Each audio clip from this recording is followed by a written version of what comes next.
Assalamualaikum warahmatullahi wabarakatuh.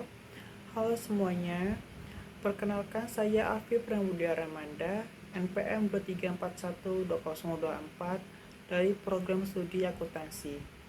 Pada video pembelajaran ini, saya akan menjelaskan materi tentang tujuan dan strategi organisasi atau perusahaan lengkap dengan contoh strateginya, yaitu diversifikasi yang berhubungan dan dilakukan oleh PT Astra International Tbk. Mari kita mulai. Yang pertama, pengantar tujuan dan strategi organisasi. Setiap organisasi, baik perusahaan, lembaga, maupun institusi, harus memiliki tujuan. Tujuan ini adalah arah yang menunjukkan kemana organisasi ingin bergerak, apa yang ingin dicapai, dan bagaimana organisasi menilai keberhasilannya. Namun, untuk mencapai tujuan tersebut, organisasi membutuhkan strategi. Strategi adalah cara, pendekatan, atau rencana tindakan yang dipilih untuk memastikan tujuan benar-benar tercapai. Dengan kata lain, tujuan adalah apa yang ingin dicapai, lalu strategi adalah bagaimana cara mencapainya. Materi berikutnya akan menjelaskan hubungan keduanya melalui contoh nyata di dunia bisnis.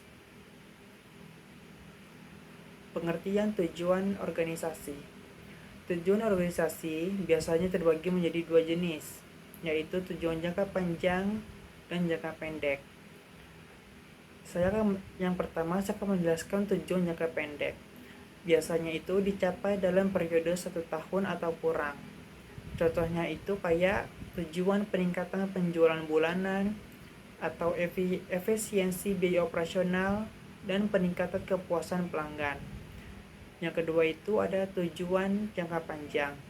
Biasanya itu tujuan ini berkaitan dengan visi perusahaan. Contohnya itu kayak menjadi market leader, ekspansi pasar internasional, inovasi teknologi, dan keberlanjutan keperusahaan. Tujuan ini menjadi pedoman bagi semua aktivitas, keputusan, dan kebijakan perusahaan.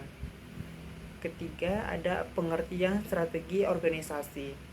Strategi adalah rencana jangka panjang yang dirancang untuk mencapai tujuan tertentu.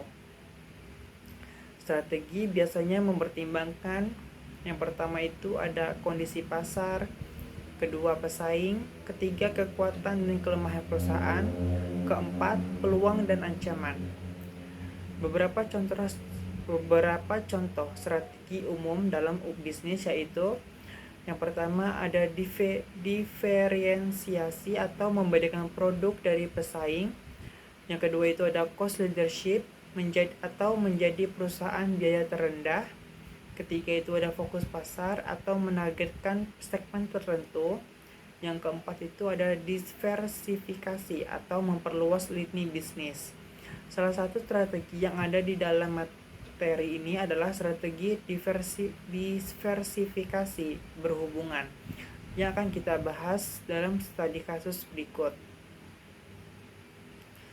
Dalam studi kasus PT Astra International Tbk, kita akan mempelajari strategi diversifikasi berhubungan atau related diversification yang digunakan oleh PT Astra International Tbk. Awalnya itu, Astra hanya bergerak dalam bisnis distribusi kendaraan bermotor. Namun seiring perkembangannya, Astra memperluas bisnisnya ke beberapa sektor yang masih berkaitan dengan bisnis inti otomotif. Perluasan bisnis ini meliputi yang pertama itu ada pembiayaan kendaraan melalui ACC dan Fifth Group yang mendukung penjualan motor dan mobil. Yang kedua itu ada penyediaan alat berat melalui United Tractors yang masih berkaitan dengan mekanisasi dan industri otomotif. Yang ketiga itu ada jasa logistik dan transportasi melalui Trek Serasi Autoraya yang bergerak dalam penyewaan kendaraan dan logistik.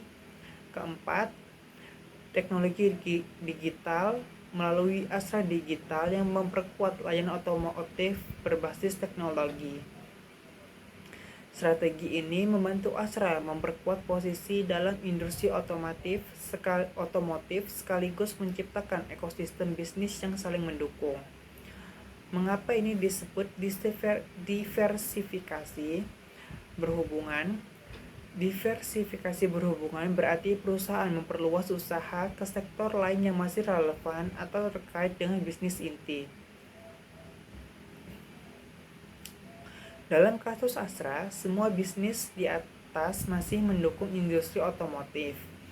Yang kedua, ada hubungan yang jelas antara satu unit bisnis dengan lainnya.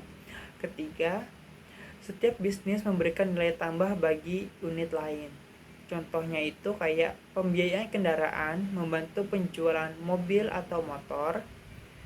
Dari bisnis trek, memanfaatkan produk Astra untuk menjadi jasa rental. Dari United Tractors, yaitu untuk memperkuat citra Astra sebagai grup industri mekanik. Ini yang membuat strategi Astra termasuk kategori diversifikasi yang berhubungan. Kira-kira keuntungan apa yang diperoleh dari Astra dari strategi yang banyak ini? Yang pertama itu ada manfaatnya, yaitu sinergi antar unit bisnis. Setiap unit saling mendukung dan memperkuat rantai nilai otomotif. Yang kedua itu ada mengurangi risiko ketergantungan. Bila satu unit menurun, unit lain dapat menopang. Yang ketiga itu ada efisiensi operasional. Karena berbagi teknologi, jaringan, bahkan pelanggan, citra perusahaan semakin kuat. Astra dikenal sebagai grup besar dengan layanan lengkap di industri otomotif. Lalu, apa saja risiko jika terlalu banyak diversifikasi? Meskipun berhubungan, strategi ini tetap mempunyai risiko. Yang pertama itu ada kompleksitas manajemen yang semakin tinggi. Yang kedua ada biaya koordinasi antar unit meningkat. Ketiga, risiko gagal jika manajemen tidak menguasai sektor tertentu. Keempat, fokus perusahaan bisa melemah jika terlalu luas. Perusahaan harus sangat berhati-hati saat memperluas bidang usaha. Lalu, bagaimana Astra menjaga sinergi tersebut?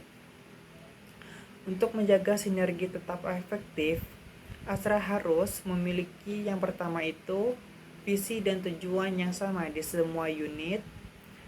Kedua, melakukan koordinasi lintas divisi. Ketiga, menggunakan sistem pengendalian manajemen yang baik. Keempat, mengembangkan sistem SDM. Yang kelima, mengintegrasi data dan teknologi antar unit. Dengan cara ini, seluruh bisnis dapat berjalan harmonis dan saling menguntungkan. Demikianlah pembahasan mengenai tujuan dan strategi organisasi beserta contoh nyata dari PT Astra International Tbk. Materi ini menunjukkan bahwa strategi tidak hanya tentang memilih pasar, tetapi juga bagaimana perusahaan memperluas bisnisnya secara terarah dan terencana. Terima kasih sudah menyimak. Sampai jumpa pada video pembelajaran berikutnya.